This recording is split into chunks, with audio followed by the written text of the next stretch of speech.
Yo, yo, yo, what's up? What's going on? What's good? The Boxing Source is here live with the Midweek Report on February 21st, 2024. We got a few things here that we're going to be breaking down, man. You know what I'm saying? We want to go ahead and get this thing rolling. You know, we got Edgar Berlanga versus Pedraig Mccrory coming on Saturday. That's going to be the main event live on the zone in the super middleweight division. Two guys there that are undefeated in Edgar Berlanga and Pedraig Mccrory. And this is going to be a pretty fight in the super middleweight division. You got, of course, Edgar Berlanga there at 21-0 with 16 of those wins by way of knockout, going up against Pedraig Mccrory, 18-0 with 9 of those wins by way of knockout. And, you know, this is something here where you got guys in the super middleweight division that are ranked in various sanctioning bodies. You got Pedraig Mccrory ranked number 3 currently in the WBA. You got Edgar Berlanga ranked number 10 in WBC, number 8 in the WBA, number 6 in the IBF, and number 5 in the WBO. So this right here could, you know, get the winner a good position there in the super middleweight division. And you know, I feel like this is something where you have a guy in Pedraig Mccrory who, you know, will probably give Edgar Berlanga a little bit of a test. You know that Berlanga, you know, for his first 16 fights, of course, had the knockout streak going, first round knockout streak going. They pretty much put, you know, a whole lot of people on there, you know, for him to basically be showcased after a few fights. But then he ended up, you know, facing Damon Nicholson, of course, the best at it in 2021, where, you know, that went the full 8 rounds. And ever since then, that's been, you know, basically what has happened is he's gone through multiple fights where it's either gone, you know, either full 8 rounds or 10 rounds. Now, some folks, you know, have seen him recently against Jason Quigley and also against, you know, Alexis Angulo or Angulo. And particularly in that fight against Angulo, he really was having a little bit of frustration getting through that particular bout there before getting a decision win. But, you know, he's still there undefeated.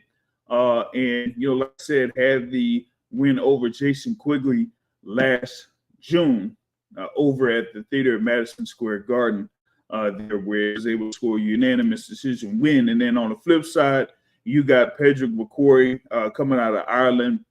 You know, pretty much, you know, that's his base. You know, had a majority of his fights over in the UK.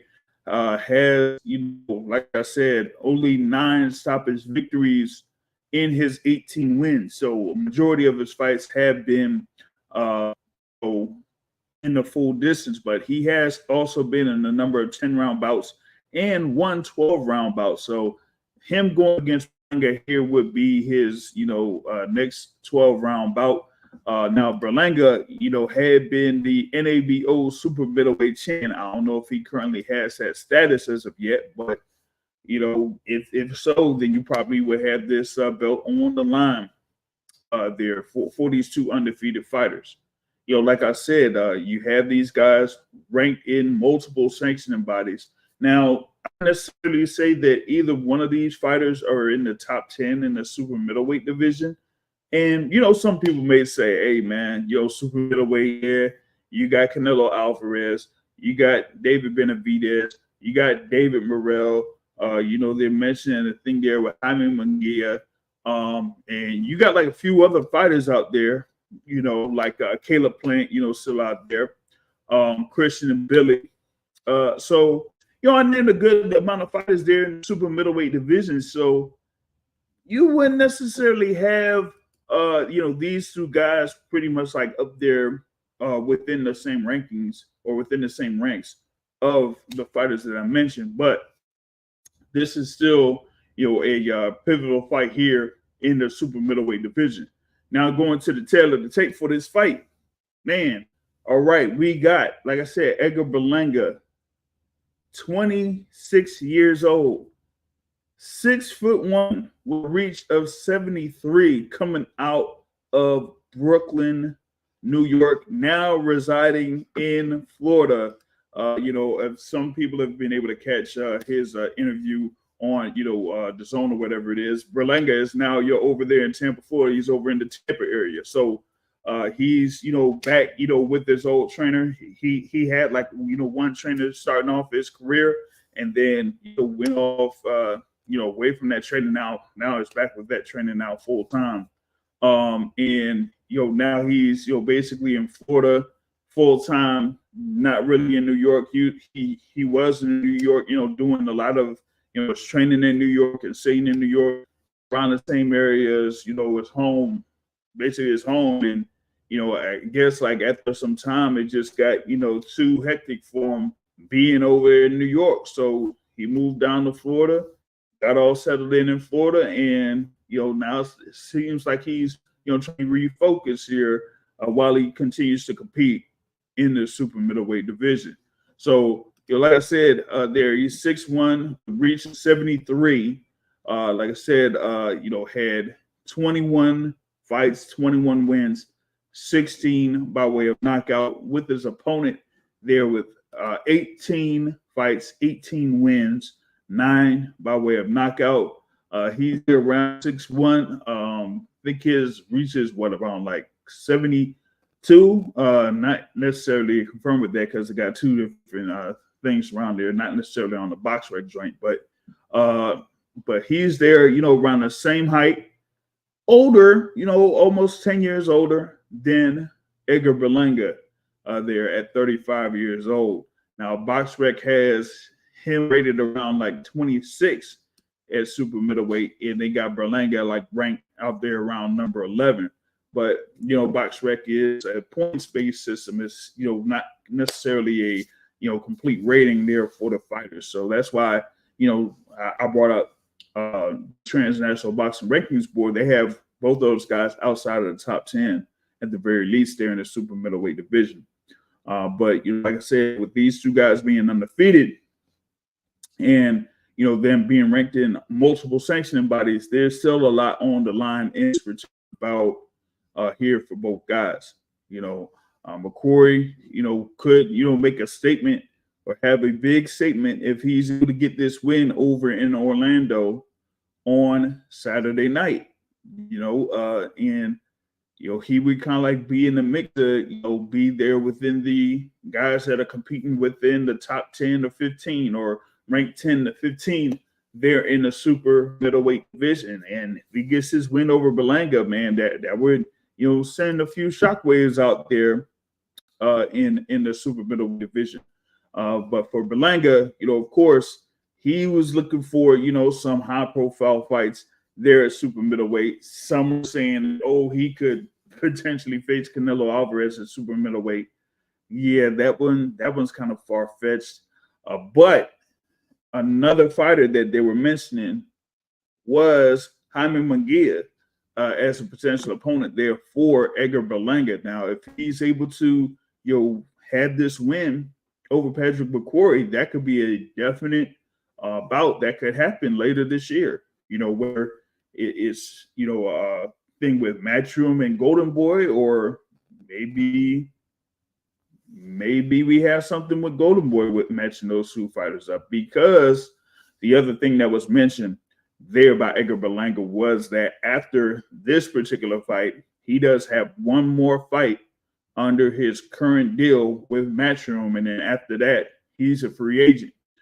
So you have to see what happens here in this particular bout, and if he's impressive in that, then they'll see about Matchroom could work a good deal or a good fight for him there for that last part of his deal, or they have something else set for him, and then he could go a separate way and try to secure a big fight there in the super middleweight division. But from I think what they have out there for Berlanga, he's trying to, like I said, make a name there in the super middleweight division. But, here against Mccrory, is it going to be enough for him to gain enough momentum to try to say, hey, maybe I can compete against some of these guys that are in the top 10? Like I said, I mean, we have, of course, Canelo, Benavidez, Morrell, Caleb Plant, Christian and Billy. I did mention Jaime Munguia. They got Diego Pacheco, that's also undefeated. That's also on the Golden Boy. That could be a potential opponent for Edgar Berlanga. And hey, I'll say this, man. Like, if you can't, have something set up for Berlanga after this particular fight, if he does get the win against Mccrory, against someone like Jaime Munguia, what about Diego Pacheco? You got him right there at super middleweight. He's undefeated, with 20 wins. So that would be, kind of like a big fight that could be set up there within the super middleweight division.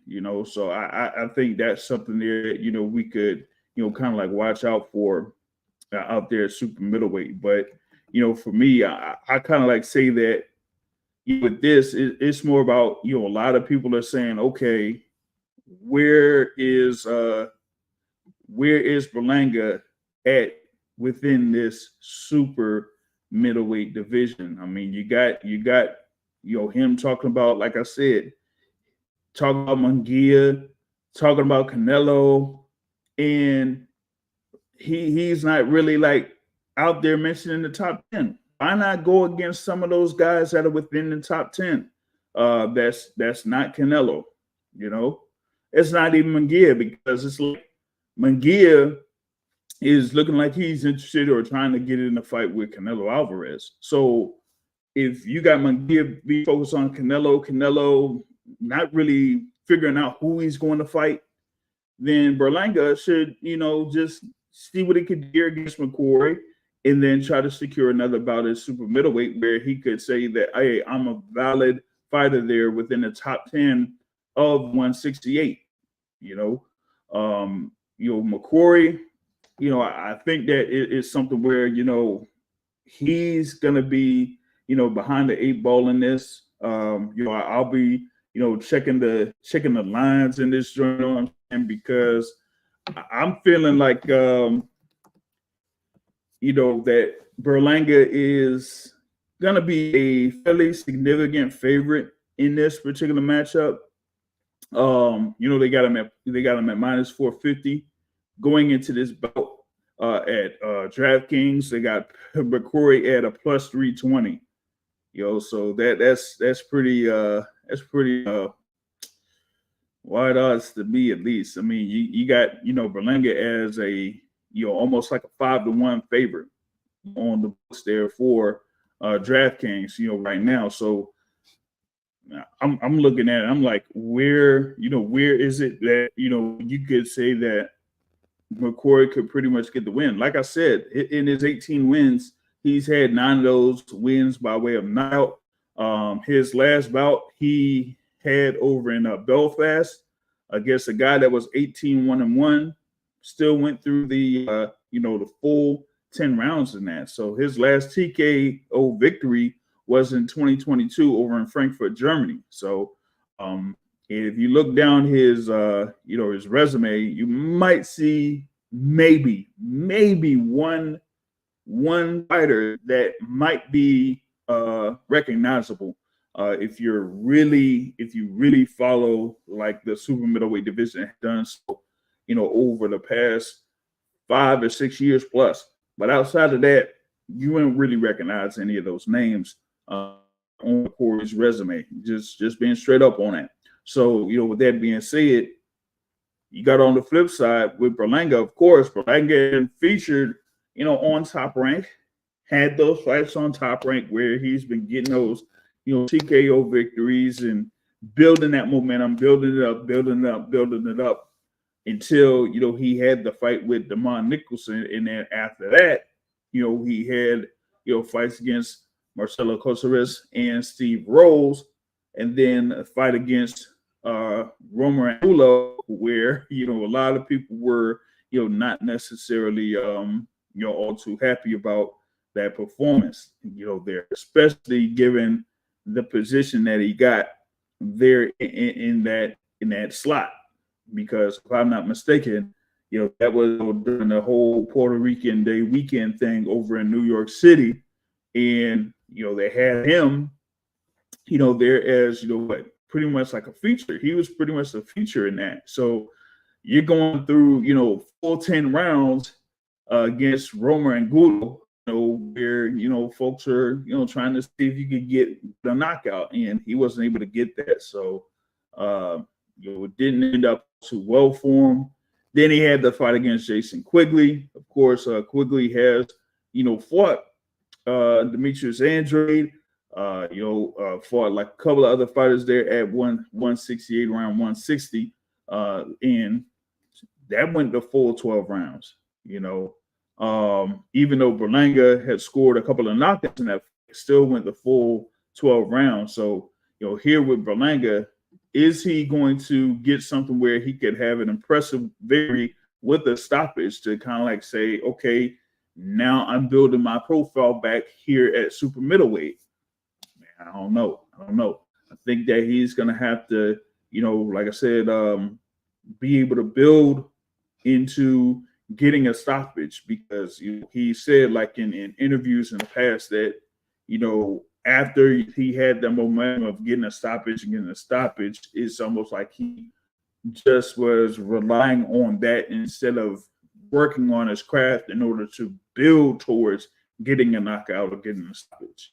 So that's why, like in a lot of these, past fights, he has, kind of like, done pretty well, but hasn't finished the job as far as like finishing his fighters off. So he's going to try to see if he could get back to that in this fight here against Pedraig Mccrory. And like I said, with Mccrory, you only got, like I said, nine wins by way of knockout.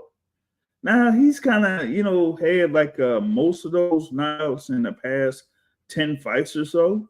But, outside of that, he doesn't look like he's, much of a solid threat, it looks like, against Edgar Berlanga. So that's the whole thing. I'm leaning towards, Berlanga getting a good win here against an undefeated fighter. I don't know if it's going to be by stoppage. I have to see like how he does here in those first couple of rounds. How he comes on those first couple of rounds, if he's able to do that. But right now I'm kind of like leaning towards a decision win on that. That's the thing I'm looking at, is a decision win out there for Edgar Berlanga over Pedraig Mccrory. For him to stay undefeated, stay in the mix there in super middleweight, and then we kind of like see what else is going to go on in the super middleweight division. Yeah, he's kind of said that, get me in there with Jaime Munguia, or get me in there with Canelo Alvarez. And, for me, looking like all these reports that's been coming out recently, he might not get either one of those guys.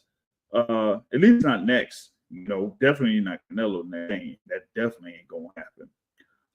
But the thing on the other side is that for Berlanga, he's gonna kind of like show that maybe potentially he could be a threat to compete for a world title in the future.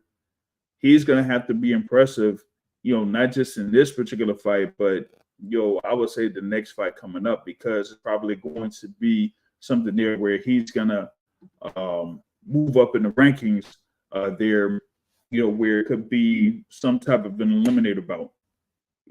I said that currently Berlanga is, their number 5 in the WBO.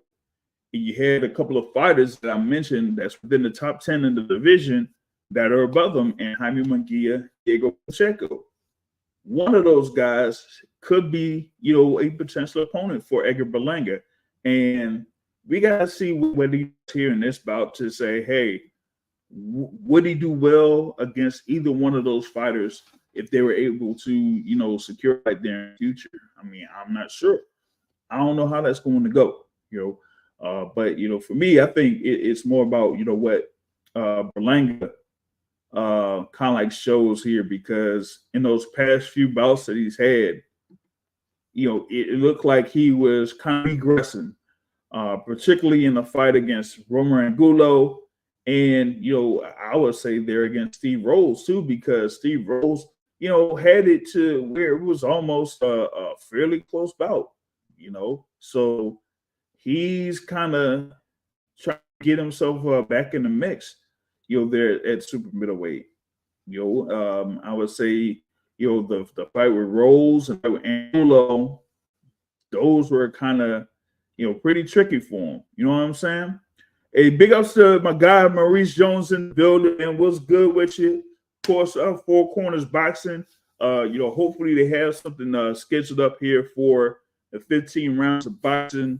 They're on the Four Corners Boxing YouTube page. Y'all be sure to tune in to that. I'm gonna see if I can link up with them, on something here later on down the line, because we're gonna try to see if we can get a network going on that, man. Yeah, peace and blessings to you there, Maurice Jones, man. Like I said, we were able to link up for the fight card that was over at the theater in Madison Square Garden. Y'all. Yeah, y'all be sure to like, share, and subscribe. We appreciate the support here on the Boxing Source, man, and shout out to the guys over there at Four Corners Boxing. Like I said, they be doing their thing, on YouTube. Check out the YouTube channel. But like I said, they have their boxing discussions. They have their interviews there, as well as other things that y'all could enjoy as a boxing fan, or those that follow the boxing. Hey, shout out to Big Blunts and Boxing. Salute, man. Hey, man, I wish I had a blunt right now. No, I'm just playing. I'm just playing, man. Salute to you. And much love to Matt Gomez, man, from the West Coast, man, been supporting here at the Boxing Source, man. I thank you for supporting the Boxing Source, following the Boxing Source here, man. You know what I'm saying? Yeah, man, just yeah.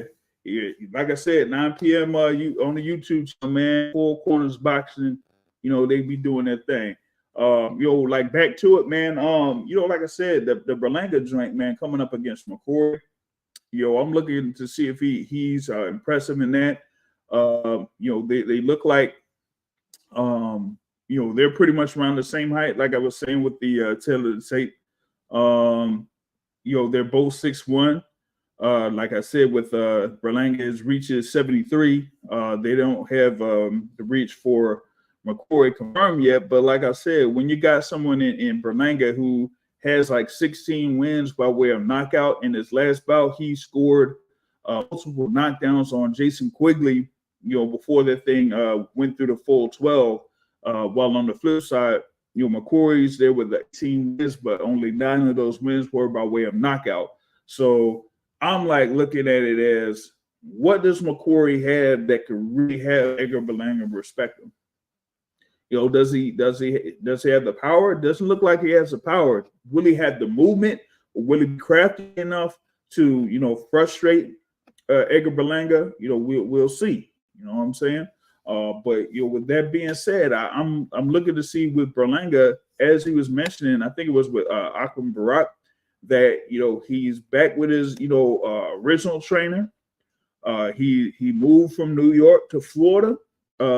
He's saying, hey, I got a newfound focus here to try to continue my career and build towards contending for a world title at 168 pounds. Because it looks like he's gonna campaign at 168 here for the next few years or so. But given that he's going up against an unbeaten fighter in Mccrory, I'm looking to see if he's going to be impressive in this performance. That's what I'm looking at.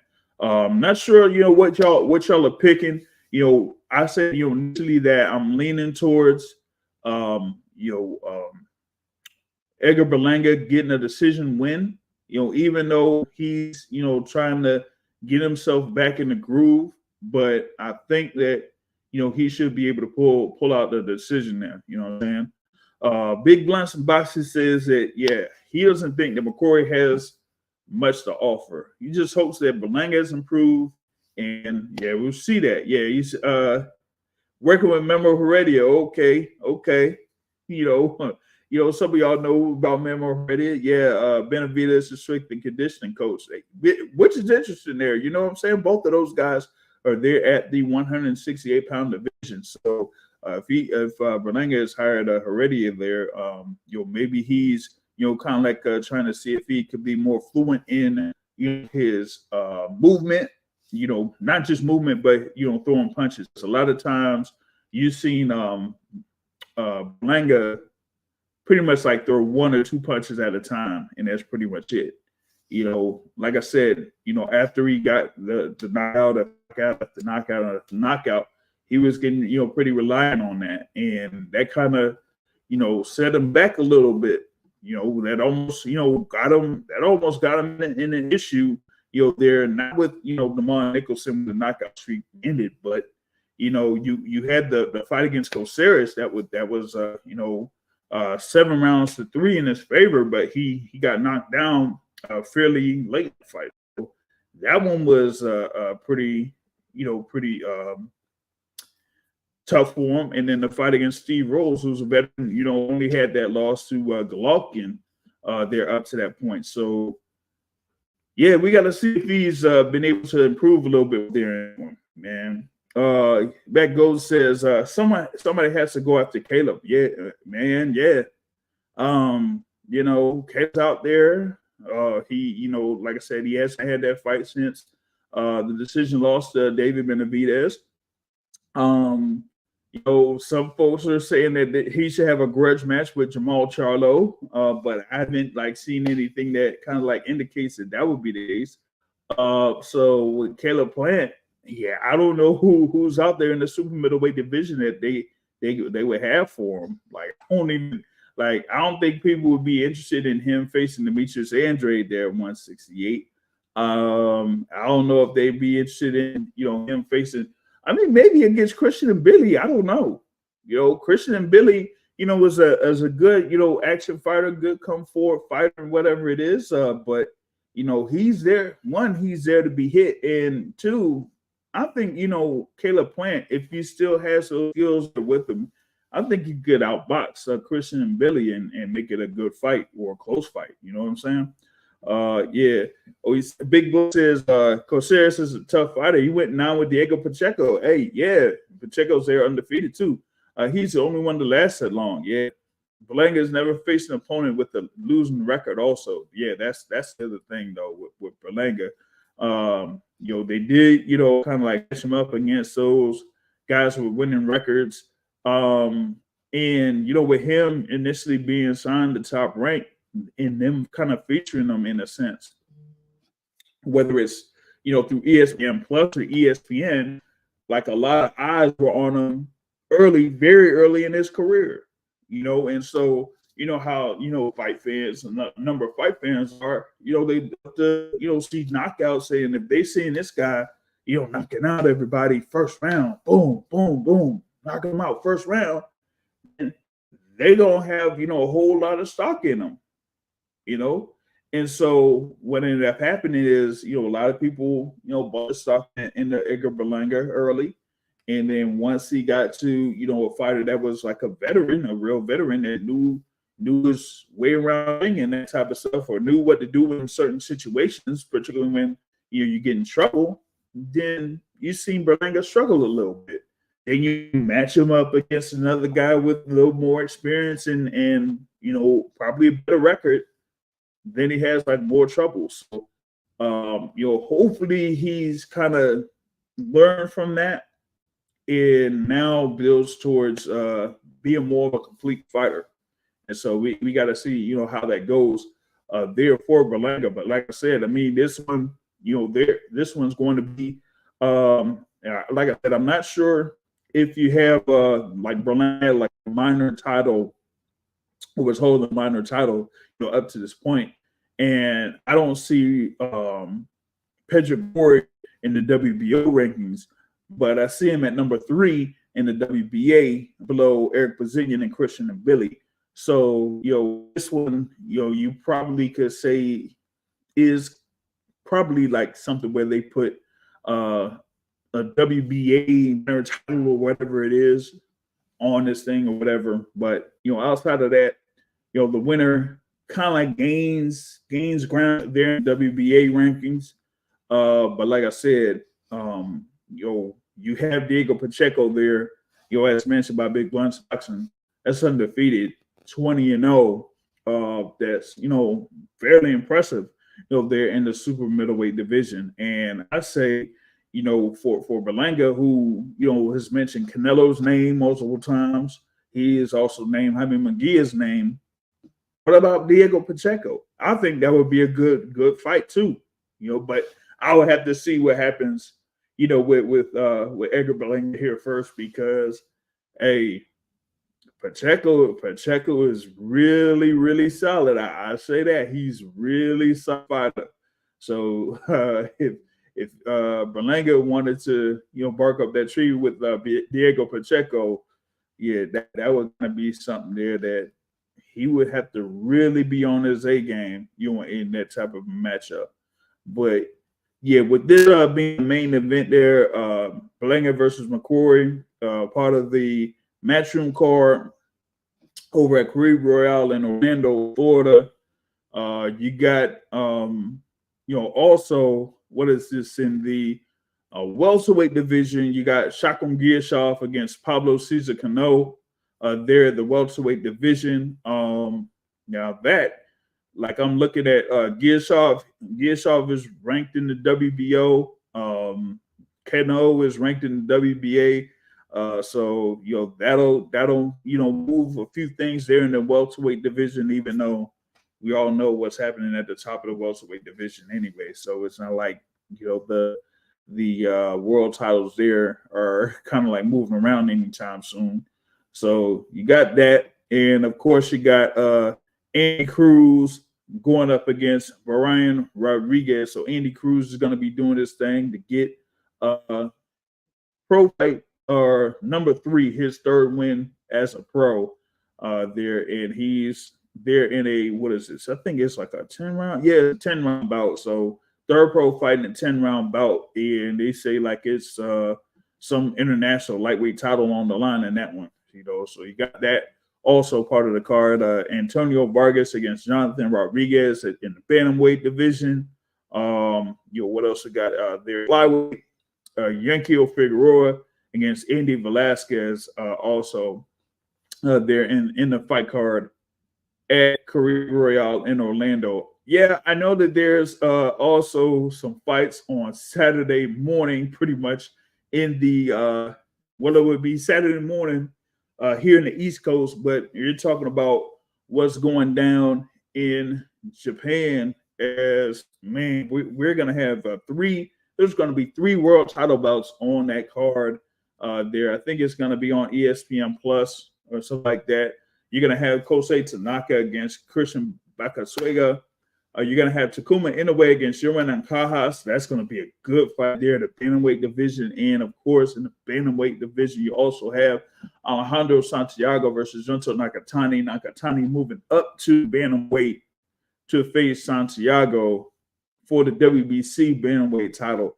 That's going to be a good one. But Nakatani, man, I'm telling you, if he moves up here and gets this win over Santiago, it ends up getting a stoppage win, man. Hey, I'm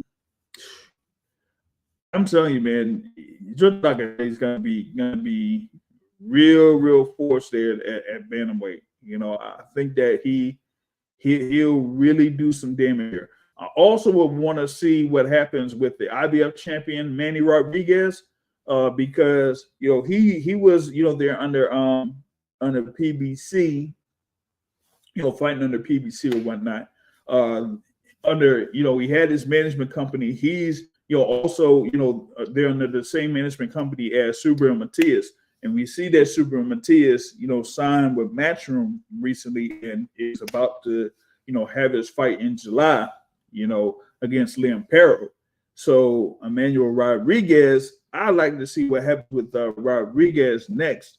when he defends that IBF title at bantamweight. And if Nakatani wins against Santiago, and I don't know, maybe they have something where him versus Rodriguez could happen, or since Inoue is on the same card, Takuma Inoue is on the same card, maybe you could have a unification bout between Takuma Inoue and Shunta Nakatani. That would be huge. That would be huge. You know what I'm saying? He says Inoue walks around at super featherweight. Word, yo, that's wild. If Takuma walks around there at 130, so you mean he's there 130, getting down to 118 for these fights. That's crazy.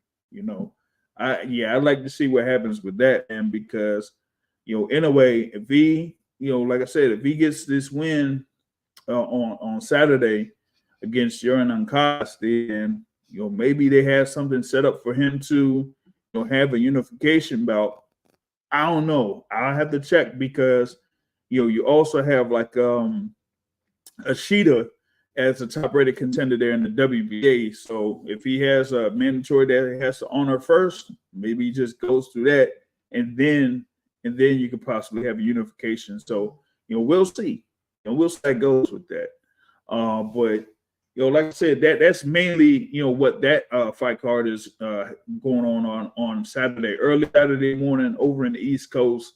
Even earlier than that, if you're over in the West Coast. Got my guys over there West Coast, like Matt over in the West Coast. I don't know, man. If you're up for, if you got ESPN Plus, if you're up for waking up at around 2 a.m. or 3 a.m., you'll be able to watch those fights. But yeah, you know what I'm saying?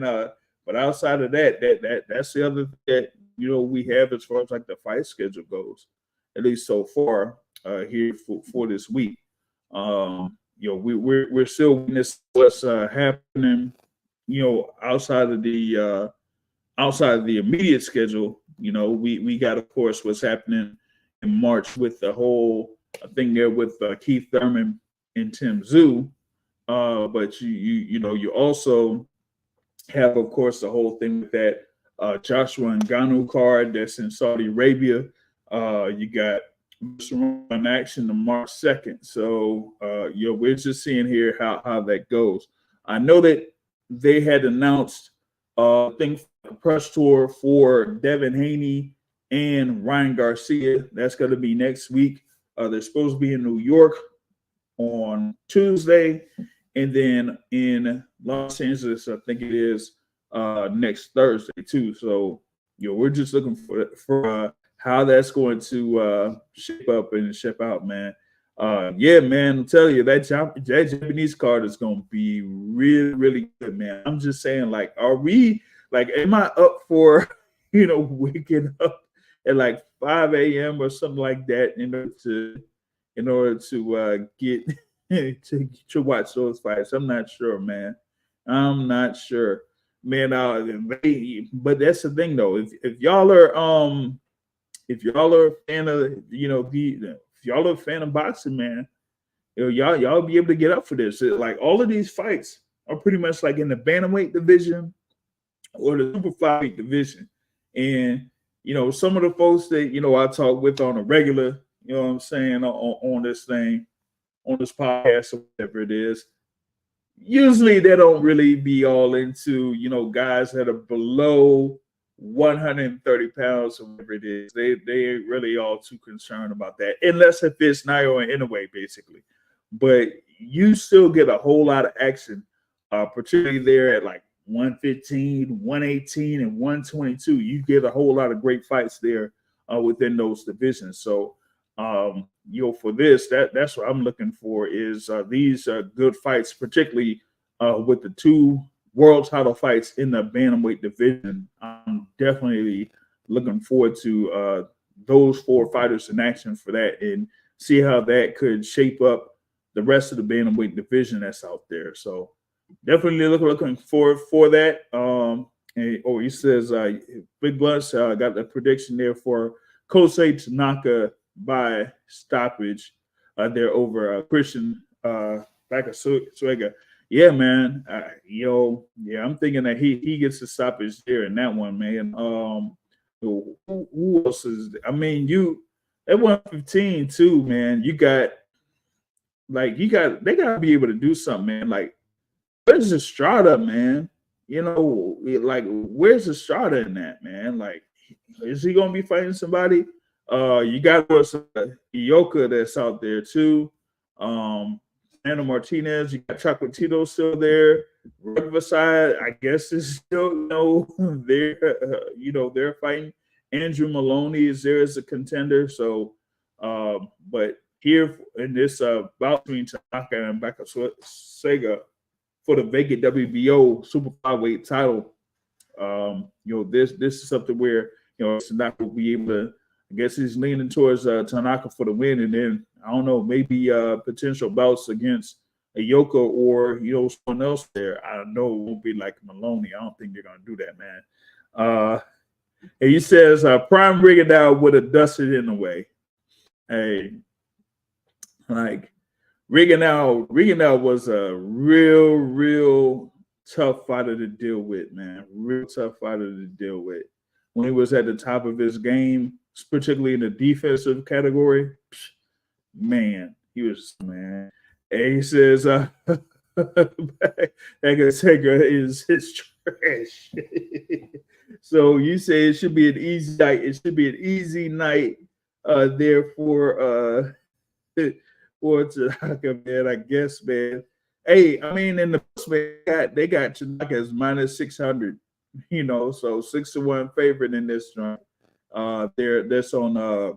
It's on DraftKings. They got Coach Tanaka at minus 600, and they got Wrangle or Bakasega at plus 400. Man, I'm seeing here if they got what they got for the fight lines, man. They're definitely leaning towards Tanaka by decision, but got plus 190 for Tanaka by KO on DraftKings. So you probably could get some good off that. There, if you really leaning towards Tanaka, really like overwhelming Bakasega, then go for you go for the win. Well, you might not get much for the win, but yeah, for the knockout at plus odds, yeah, it's plus odds. Robert Easter, man, like I said, I mean, he hadn't recovered from, of course, the shooting incident, from years back. Man, I ain't seen him like face to face since 2022, and I don't know if he's been working towards getting back in the ring or not. So, maybe they had something for him. I'm not all too sure about that, but maybe if I make a few phone calls, maybe I'll be able to see what's up with Robert Easton. He said took Tanaka by KO plus 310. Damn. That's a good look on that. That's a good look. So you do have like I said, you got a few opportunities there to probably make some good bread. That what is it here? We got that Takuma Inoue, Yuran Ancajas. It's pretty close there though to me. Minus 235 for Takuma Inoue, plus 180 for Ancajas. Ooh, yeah, that's something there. But I see this thing for Nakatani. Yo, they got Nakatani at minus 800. Yo, they said that Santiago, man, they said he's barbecue chicken, man. They saying he's barbecue chicken, man. We got Santiago at plus 750 for a decision outcome or plus 1600 for knockout. Man, they saying that Santiago is barbecue chicken. Damn, they said Nakatani's gonna walk right through him. That's crazy, man. It's crazy. He said it took in a way to go the distance. That's possible. That's possible. They're leaning towards over. 10.5 rounds for that fight. So yeah, I mean that's that's pretty good odds for that. So we'll see how that goes with Edgar versus Nkaha's joint on Saturday morning, man. So you do have that. I was trying to see what the odds were for that Berlanga Mccrory, but they're only showing just the regular fight lines for that. They ain't even showing like the other odds for it. That's kind of weird there, man. But yeah, I guess it is what it is. Maybe they have something. Maybe they have something else going for that particular fight. But like I said, I'm leaning towards decision for Berlanga in this bout. I think that he's gonna try to work on improving a few things there and try to lean towards going for a knockout or stoppage victory, so that he'll increase profile in the super middleweight division. Like I said, I really don't see him, fighting like Canelo soon, or even a Jaime Munguia soon. But maybe Diego Pacheco. I'm not sure. Or like I said, he said he got one other fight with Matchroom after this. So I don't know if they work out something where they feed him another opponent, and then he gets out of that contract and looks for other fights, or maybe they could secure a good bout with one of those other contenders, 168, before they say maybe we could renegotiate the deal or whatever it is. But I think at this particular point, him going to Matchroom after being with Top Rank to start off his career, kind of probably like halted his career a little bit, but he still had to, work through a few things in order to, be more of a complete fighter, at least to me, because he was just riding off of that, riding off of those knockout after knockout after knockout. So you're going to eventually run into somebody, where you're not going to be able to knock him out in the first round, or, seriously hurt him, in the second round. And that's what ended up happening with him. So he's still, trying to work towards improving himself as a fighter. We'll see here on Saturday night how he turns, or how he fares against Pedraig Mccrory. But like most of us have said here live, I mean, we don't really think that Mccrory has like much behind his punch to really affect Edgar Berlanga. It's more about how he's gonna use his movement, or try to use his savvy in order to frustrate Berlanga, I guess, over the course of the what is it, 12? Yeah, it's scheduled for 12. It's scheduled for 12 rounds. So I'm just looking to see like how Mccrory is going to be able to deal with at least the power behind Edgar Berlanga for those 12 rounds, or whatever it is. You know what I'm saying? So we'll see how that goes. But with that being said, that is the midweek report here for February 21st, 2024. Big ups for everybody that's joining in here live. Support here by hitting the like button. Y'all hit the share button if you can here for this particular preview or whatnot. We also we're gonna have a live show scheduled for 7:30 p.m. Eastern time Sunday night to review those fights that we've been talking about, and kind of like look ahead to other things that are going on the top that are happening there within the sport of boxing. I know that folks are talking about Canelo and who his potential opponent is going to be, and if they're going to have an announcement on that or whatever it is. Nothing's really said as of yet. I've already made my prediction as to who his opponent's going to be, but maybe there is a little bit of a wrench thrown into that. We'll see. But if there is, and it's a fighter that some people are suggesting, then a number of fans would be happy about that particular opponent. But until I see something that says otherwise, I'm still leaning towards who his initial opponent was supposed to be in September of last year. That's why I got on that. But with that being said, that is the midweek report here on the Boxing Source. Like I said, you can subscribe to Boxing Source YouTube channel. We have, of course, the social media pages that are also up here that you could go ahead and follow. You also have the website, theboxingsource.net. We do have, of course, fighting and photos from last Friday's action in the theater at Madison Square Garden. And, shout out to everybody that's joining live. And, like I said, we got, of course, Four Corners Boxing that's, been with us or supporting the Boxing Source here. So if y'all out Four Corners Boxing, they should be having their live scheduled for 9 p.m. Eastern time here. So y'all be able to check that out. But until then, I will catch y'all later. Peace out.